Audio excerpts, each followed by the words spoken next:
Nous sommes vendredi 1er mars 2024, il est 6h30. Bonjour à tous et bienvenue à ce journal. Le vice-président de la République a pris part hier jeudi à la célébration du 20e anniversaire de l'ASCAD. Timoko Meïlé Kone a animé une conférence sur l'éducation et l'emploi des jeunes. Il a également été possible de faire le bilan des activités de l'organisme lors de cette cérémonie. Didier Nguessan. La science au service du développement. L'intelligentsia ivoirienne, africaine et d'ailleurs réunie au sein de l'Académie des sciences, des arts, des cultures d'Afrique et des diasporas africaines, ASCAD, apporte sa contribution au développement.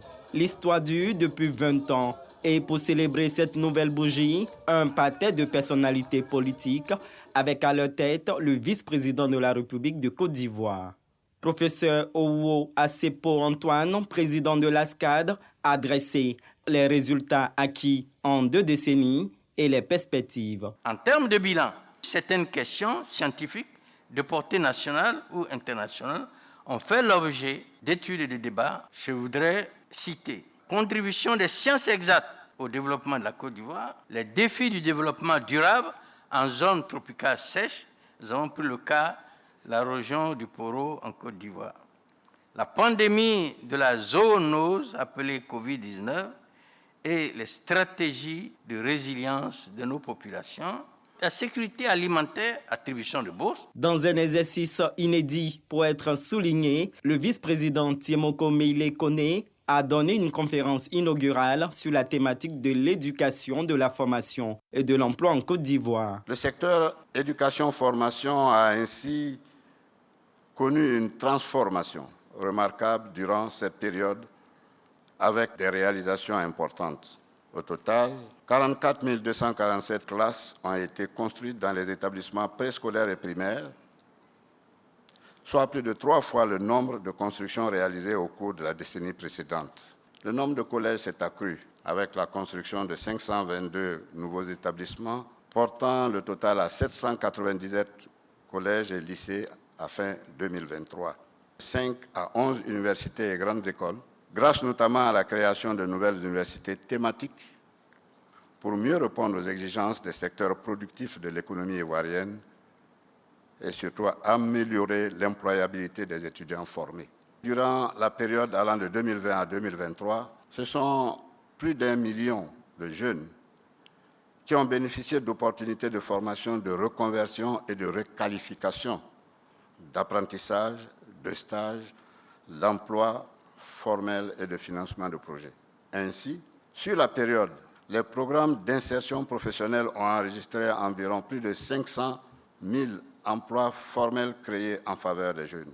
Au thème de son cours magistral, le conférencier a invité les académiciens à renforcer leur contribution au développement de la Côte d'Ivoire avant de faire don d'une enveloppe de 20 millions de francs CFA à l'ASCAD. Le tribunal militaire d'Abidjan a effectué hier sa rentrée judiciaire couplée à la prestation de serment de 2 greffiers militaires. Une cérémonie présidée par le ministre d'État, ministre de la Défense, Téné Birahima Ouattara. Au titre de l'année 2023, le tribunal militaire d'Abidjan a reçu 886 plaintes et dénonciations. Le 5e commissaire du gouvernement a indiqué qu'il compte poursuivre le chantier de la réforme du Code de la procédure pénale. Un autre sujet amant dans la région du Tongui, les officiers d'état civil ont reçu des kits informatiques des mains du ministre de l'Intérieur et de la Sécurité, Vagondo Diomondé. Ces équipements vont permettre de renforcer les capacités des agents de l'État et de l'ONESI dans l'exécution de leurs tâches, comme l'enregistrement des naissances et l'établissement des actes de mariage. Une initiative qui s'inscrit dans le cadre du déploiement général du nouveau logiciel de l'état civil et la modernisation de l'identification. Dans l'actualité internationale à présent, au Tchad, l'opposant Yaya Dillo est décédé des suites de blessures. C'était lors de l'attaque du siège de son parti, le PSF, Parti socialiste sans frontières. L'annonce a été faite hier lors d'une conférence de presse animée par le procureur près le tribunal de grande instance de N'Djamena. Des dizaines de personnes ont été blessées et 26 individus ont été appréhendés. Dernière information, cette fois en Russie. Le président a prononcé hier un discours à la nation. Hier jeudi, il a pointé du doigt la position des dirigeants des pays occidentaux.